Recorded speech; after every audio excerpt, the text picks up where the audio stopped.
you were one of the biggest vendors for this film. Like you worked on almost what 50% of the. Around 50 plus, about 60 plus maybe. So the exact number I think was around about 1,500 shots plus we worked on. Yeah. 1,500 plus shots.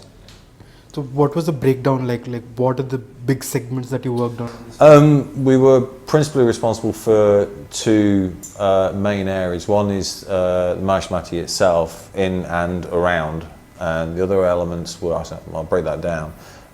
One was the city overviews, the city fly-throughs and so on, plus the set extension work from when we were in the city centre. So all the temples and all the exterior shots that we had. A large physical set that obviously was constructed at RFC and designed and built by Sabu. Brilliant job in that. We liaised with him so that our set extension work and their design and our design collaborated and joined together. So that all flowed through neatly. Then there was, the wide city element, so following the same design, going into that liaised with the director and also with Sabu as well. There was also the interior works, so the King's Court, what we lovingly call it, where Sivagami meets the traitors and we introduce the two babies at the same time. That sequence was also constructed by us. We worked with the production, they passed us the original production designs for those. We elaborated on that. Some of it had to be redesigned because of we did one version, the director went, looks a little bit small.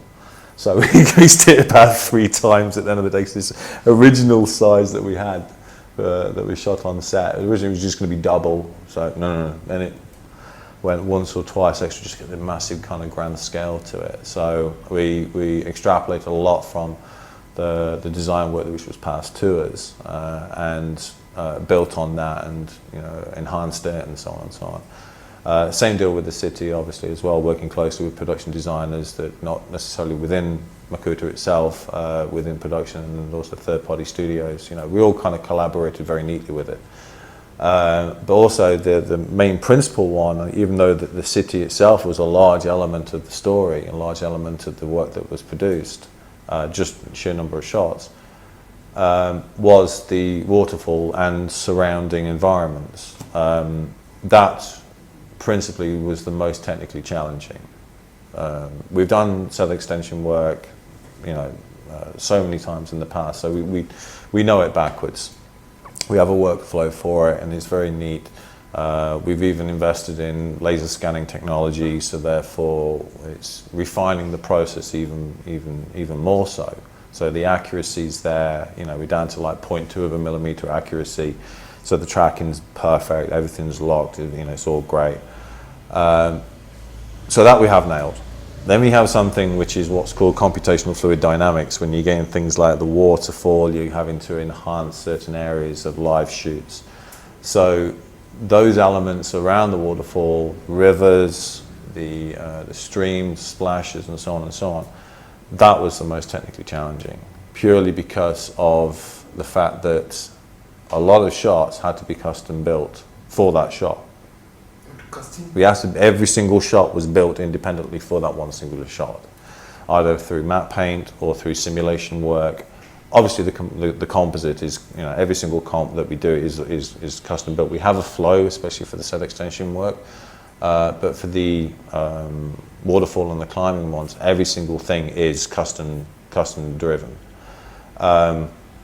Purely because of composition, purely because also of the amount of and the type of assets that need to be incorporated within that particular shot. Like, can you give me an example for that? Sure.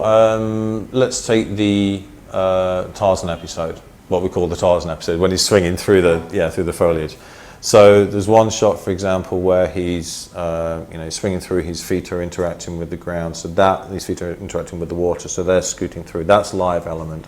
But then we have additional CG elements, the entire environment, the foliage, the rays, the light is changing as we're progressing through the shots and so on. So that shot is staged and built for that one particular shot. How this log is sculpted across, what foliage is going on it, where the direction of the light rays are coming through, what the background's like, the fogging, any additional splashes and so on that we need to throw in. So that's custom driven for that one. Then we cut to the next shot where he swings up. That's the background that we've actually repurposed from the previous shot, I think. And then we go for the pole vault shot where he jumps over the branch. That again is staged. Each one of those branches and those ones is actually unique for that shot because of the size and the sculpture of the logs which are going into it and the foliage that's distributed on it. We can't use that one in the previous shot in that one because shape doesn't match.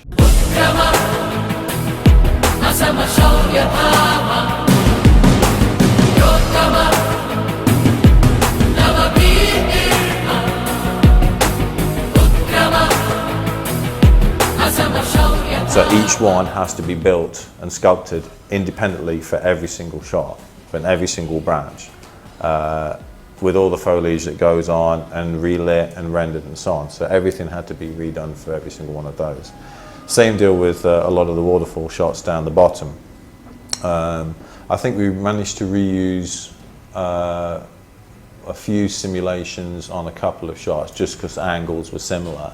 So the shots where Sivagami's she's got the arrow, she's got the baby in the back, she's looking up.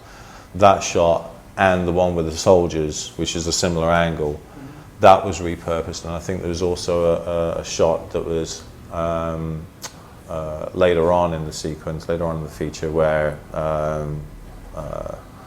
Baahubali's adopted mother and father, they also look up. And so those, again, similar angles, relit, reworked, that we managed to repurpose. But the majority of stuff, because every single angle was slightly different, the set was slightly different on the shot by shot, we had to, redo simulations, we had to redo or rework matte paints for that particular shot itself. So there was a ton of work. If you imagine a song, how many shots there are in a song, if you imagine every single shot being a new set being built for every single shot, that's how it was. That's how it was. But it worked in the end. It's a lot of work, but it did come out right. So when you say technical challenge, are you referring to the amount of time that you have to invest in creating that, or is it something else there? It's principally down to the complexity. It's principally down to the complexity of trying to get the systems that we design to behave. to try and get them to, we need, the waterfall is like 1.5, 2 kilometers high. In one shot, in that one shot that we repurposed, we actually measured the height of the geometry to get that angle, to get that composition. The actual waterfall was 5 kilometers plus for that one particular one. So you don't see a 5 kilometer high waterfall, it doesn't exist. So, you're going above cloud layer, you're going almost like halfway to space almost. So actually having it look right is hard in itself, how to visualize this thing before you even get into simulating it. So as soon as you drop the large amount of water off from a top portion, after X number of meters, it's going to explode, it's going to burst. So therefore you're just going to have mist. The entire thing is just going to be mist, and it aesthetically won't look right. So we had to custom build systems to try and hold and control and manipulate the fluid to exaggerate properties to just get that aesthetic. It was cheating it a lot. Sometimes we went back to old school methods, sometimes we went to sprite-based game method techniques almost from 10 years back, just to get that visual aesthetic. So we were taking sprite elements that we shot from trips to like Niagara Falls and to waterfalls that we visited up north. We're either taking stock and compositing those stock elements in, or we're using combination of simulations, or we're using old school volumes or old school sprite methods. So every single shot had a different sort of methodology that we'd actually utilize to get this large volume within there. The small streams where when Tamana's enticing Baahubali to do the jump, behind her there's some additional water that's running down the edge. That's all pure simulation. That's all we had to do that without any shadow of a doubt to actually, so it flows along the rock and everything. That comes out nice. And then the integration of the large volumes that are behind, which A lot of it is stock that we've sourced and filmed ourselves, coupled with simulation work to also blend together neatly.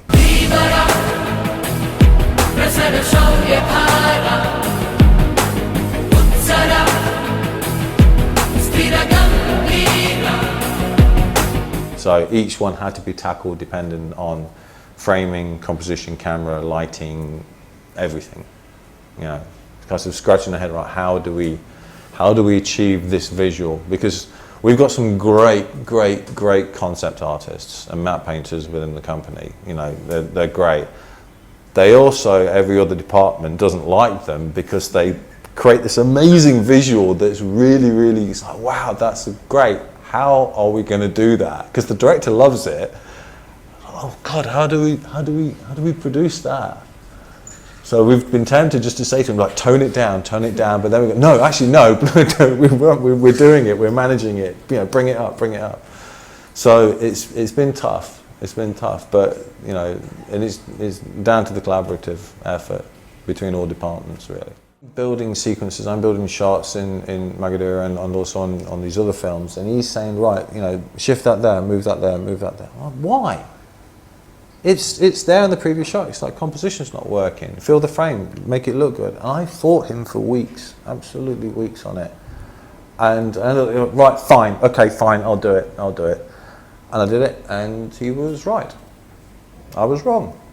Totally admit that. Because, you know, he knew the process. I was concentrating purely on logistics.